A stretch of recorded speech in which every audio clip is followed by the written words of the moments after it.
오늘 이 시간에는 하이델베르크 요리문답 그 29번째 시간으로 그들의 죄에서 구원할 자라는 제목을 가지고 본문 말씀인 마태복음 1장 21절 말씀을 통해서 하나님께서 저와 여러분에게 주시는 말씀 함께 나누도록 하겠습니다.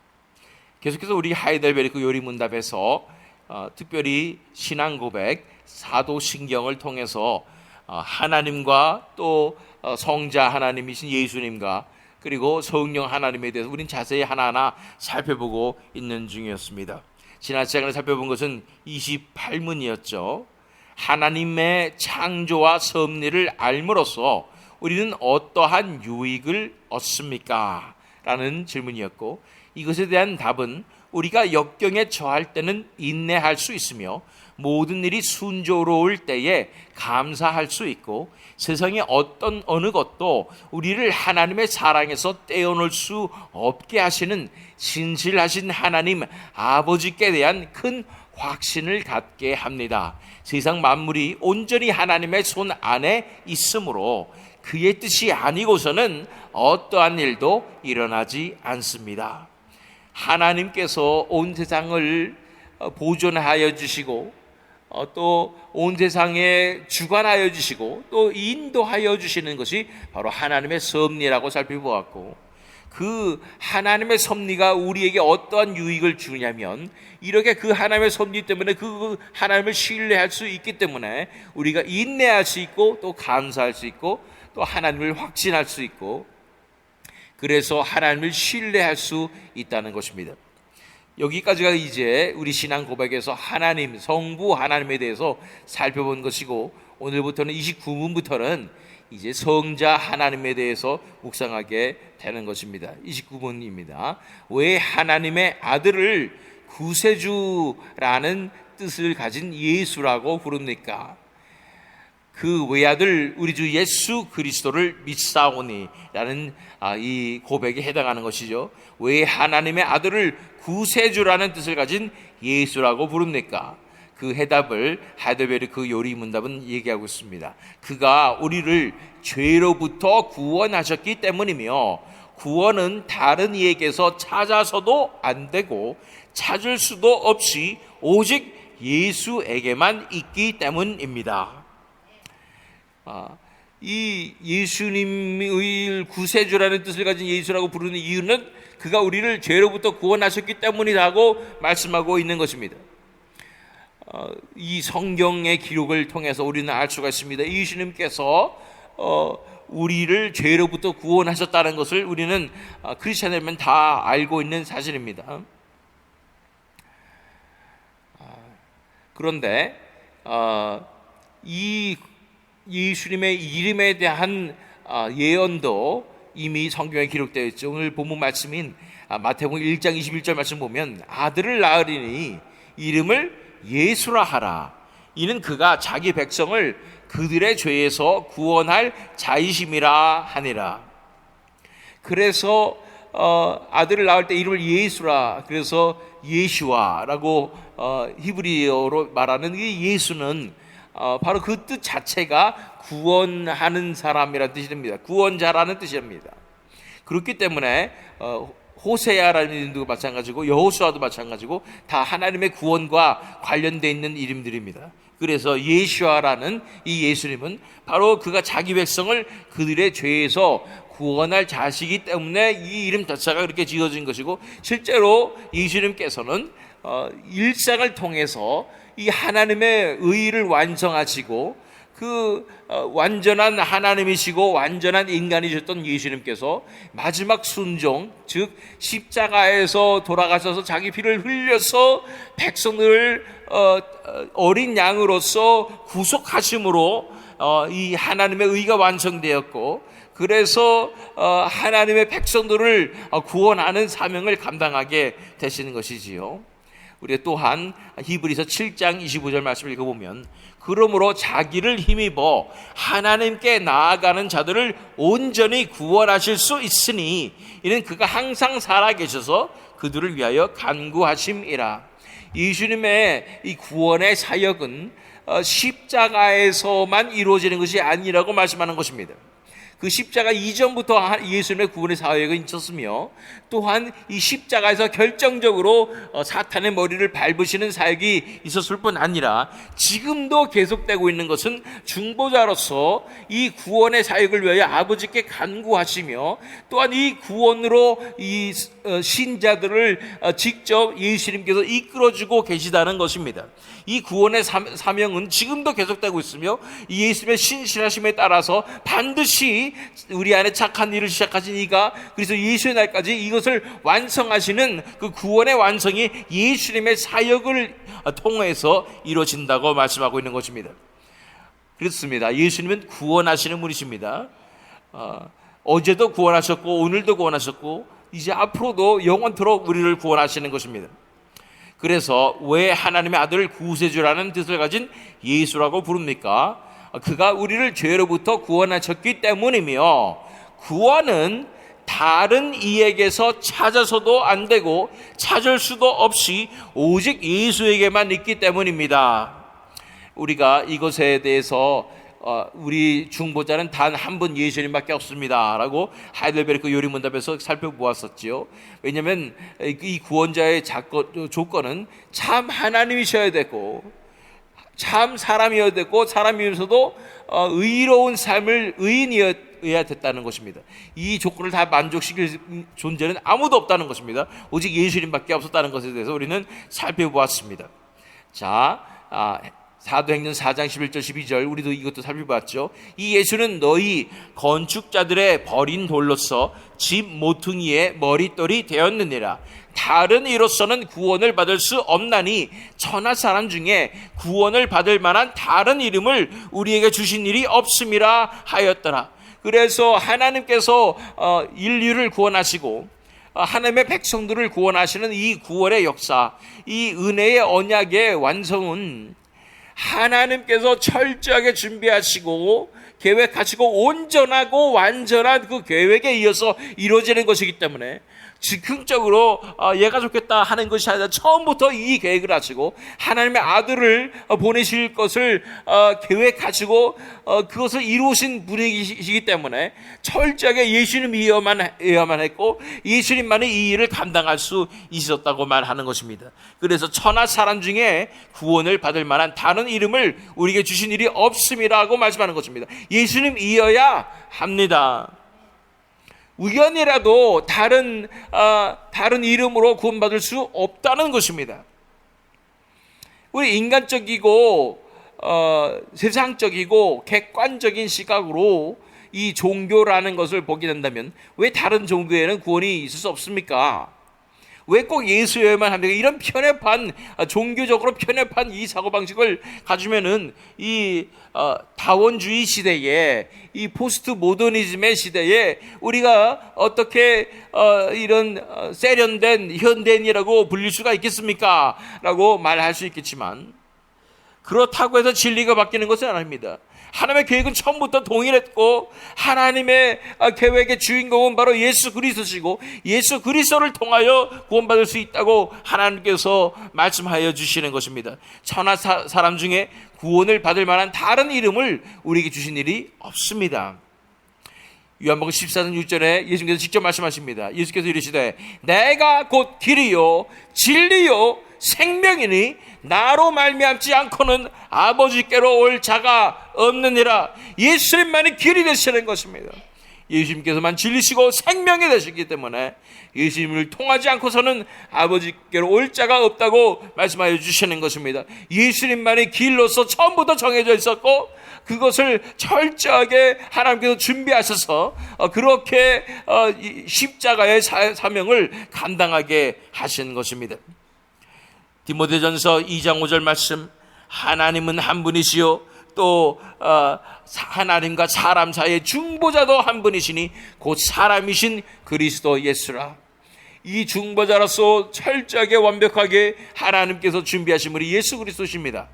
하나님의 아들 독생자이시면서 참 하나님이시면서 이제 인간의 몸을 입고 참 사람이 되셔서 그러나 인간이 지켰어야 할 하나님의 의의 삶을, 순종의 삶을 철저히 이뤄내신 분, 이분이 바로 예수 그리스도시기 때문에 이분만이 중보자가 되시고 우리 죄인이 하나님께로 갈 수 있는 그 길이 되신다고 말씀하시는 것입니다.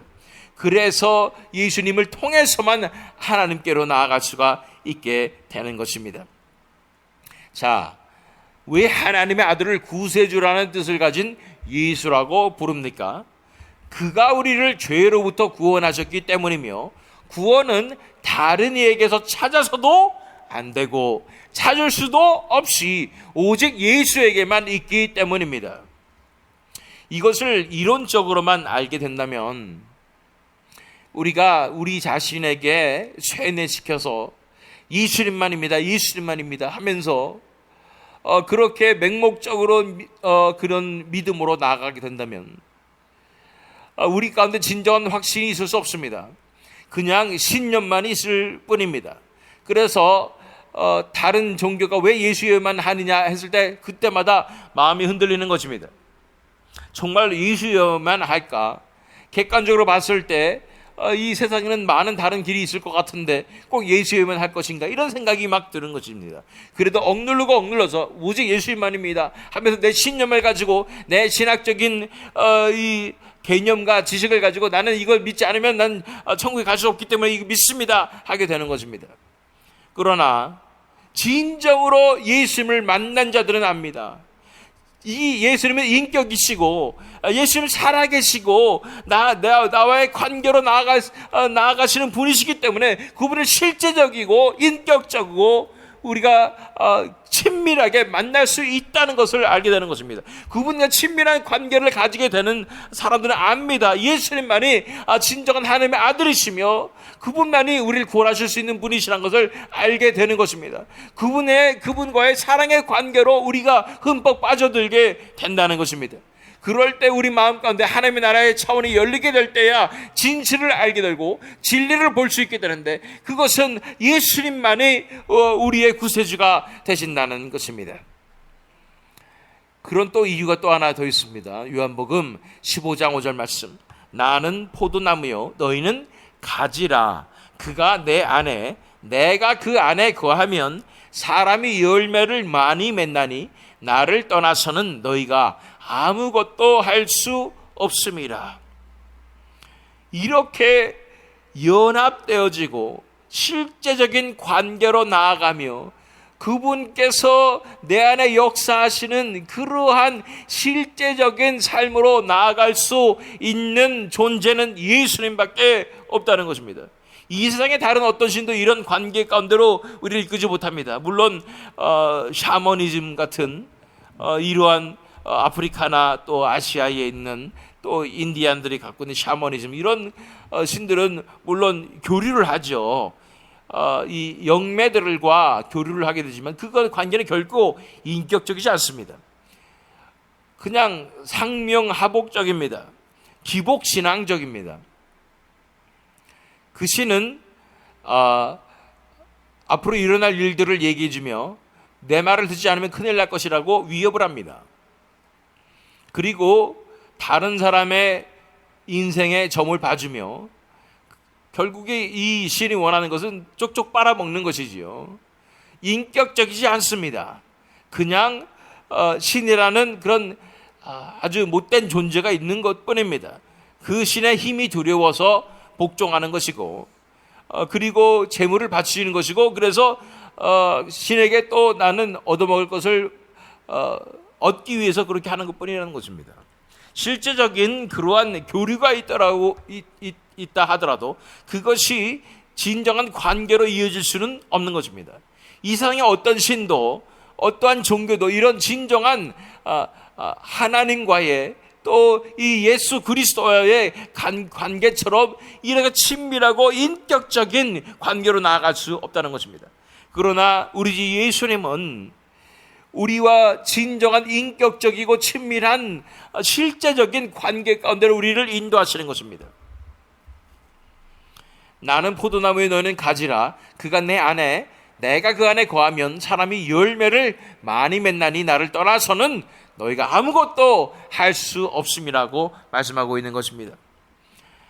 이것을 우리 크리스천이라면 잘 압니다. 예수님께서 내 안에 사시는 것이고 예수님 안에 거해야 되고 내가 예수님 안에 거하고 예수님께서 내 안에 거하시는 그 삶으로 나아가게 된다. 볼지어다 내가 문 밖에서 서서 두드리느니 누구든지 내 음성을 듣고 문을 열면 내가 그와 더불어 먹고 그는 나와 더불어 먹으리라 하시는 이 말씀을 다 알면서 이것이 우리를 얼마나 실제적인 삶으로 이어지느냐가 중요하다는 것입니다. 이것을 추상적으로, 지식적으로, 이론적으로 이해하고 신학적으로 이해해서 그렇다 치고 살아가는 것은 진정한 믿음이 아닙니다. 진정한 믿음은 이 실제적인 관계 가운데로 들어가는 것입니다. 그래서 예수님이 정말로 내 마음 가운데 임하셔서 예수님과 실제적인 관계가 이루어질 뿐 아니라 내 삶이 온전히 예수님께 내어드려져서 예수님께서 내 안에 사시는 그 삶이 실제적으로 이루어지는 것이 진정한 믿음이라는 것입니다. 그래서 이러한 실제적인 예수님과의 관계 가운데로, 인격적인 관계 가운데로 나아가는 사람들은 진정한 믿음을 갖게 되는데, 이것은 결코 변할 수 없는, 결코 배신할 수 없는 참 믿음이 된다는 것입니다. 진정으로 그분을 신뢰하게 되며 이 하나님의 말씀이 살아 움직이는 것입니다. 성경 말씀이 살아 움직이게 되는 놀라운 은혜 가운데로 들어가게 되는 것입니다. 왜냐하면 하나님의 나라가 열리기 때문인 것입니다. 하나님의 나라가 실제로 우리에게 다가오기 때문인 것입니다. 이러한 진정한 예수님과의 관계에 대해서 사도 바울은 또한 이렇게 말씀하고 있습니다. 갈라디아서 2장 20절 말씀, 내가 그리스도와 함께 십자가에 못 박혔나니 그런즉 이제는 내가 사는 것이 아니요 오직 내 안에 그리스도께서 사시는 것이라. 이제 내가 육체 가운데 사는 것은 나를 사랑하사 나를 위하여 자기 자신을 버리신 하나님의 아들을 믿는 믿음 안에서 사는 것이라. 이제 예수 그리스도와 함께 우리가 십자가에 못 박혔기 때문에 이제는 내 옛 자아와 옛 본성과 죄성이다 십자가에 못 박혀 처리되었기 때문에 이제는 내가 사는 것이 아니라고 사도 바울은 고백합니다. 이제 내 안에 그리스도께서 사시는 것이라고 말씀하는 것입니다. 그리스도와 연합돼서 사는 것입니다. 내 영이 살아나서 그리스도의 영이신 성령님을 통하여 이제 예수 그리스도와 온전히 연합되어서 예수 그리스도께서 내 안에 사시는 그 놀란 삶이 이루어지게 된다는 것입니다. 그 예수님께서 내 안에 사셔야 내 안에서 이 구원의 열매를 맺으시며 의의 삶을 살아내시며 이제 이 인내로 우리에게 역사해 주셔서 영원의 구원을 이루시게 된다는 것입니다. 그러므로 예수님만이 길이시며 예수님만이 우리의 구원자가 되시는 것입니다. 이것은 한 번에 이루어지는 것도 되지만 우리를 칭의하셔서 의롭다 하시면 되지만 그 약속을 철저하게 우리 삶 가운데 이루어 주시는 그 의의 열매를 맺는 삶이 예수 그리스도를 통해서만 이루어지며 중보자로서 우리를 위해서 간구하시며 예수님께서 끝까지 우리를 책임지시며 구원의 길로 인도하시는 것입니다. 이 놀라운 구원의 역사를 예수님께서 직접 우리 안에서 이루어 주시기 때문에 예수님 아니면 절대로 안 되죠. 누가 구원받겠어요? 내가 이론적으로 믿습니다, 신념으로 믿습니다 해서 구원받는 게 아니라는 거예요. 실제적인 예수님이 내 안에 사시고 예수님이 내 안에 역사하시는 그 삶이 실제적으로 이루어져야 이 구원으로 나아가며 구원이 완성될 수 있기 때문에 예수님 밖에는 없다는 것입니다. 예수님 이름밖에 없다는 것입니다. 예수님과 실제적이고 친밀한 관계가 아니면 그 누구도 구원으로 나갈 수 없다는 것입니다. 그렇습니다. 이제 우리는 알았습니다. 왜 하나님의 아들을 구세주라는 뜻을 가진 예수라고 부릅니까? 그가 우리를 죄로부터 구원하셨기 때문이며 구원은 다른 이에게서 찾아서도 안 되고 찾을 수도 없이 오직 예수에게만 있기 때문입니다. 진정한 참 믿음으로 나가는 우리가 되길 원합니다. 이것을 관념적이고 개념적이고 추상적으로 신학적인 지식으로 받아들이지 않기를 원합니다. 이것이 우리의 삶 가운데 실제적으로 이루어지며 실제적인 예수 그리스도의 관계로 친밀한 관계로 그리고 하나 되는의 관계로, 연합됨의 관계로 나아가서 진정으로 예수님께서 우리 안에 사시는 그 삶으로 나아가는 믿음으로 우리가 나가기를 원합니다. 그렇게 하실 분은 예수님밖에 없으며, 예수님과 함께 십자가에 못 박히고 예수님과 함께 살아가며 예수님이 내 안에 마음껏 역사하시는 그 삶으로 나아갈 때 이러한 진정한 구원의 길로 우리가 들어설 수 있음을 믿습니다.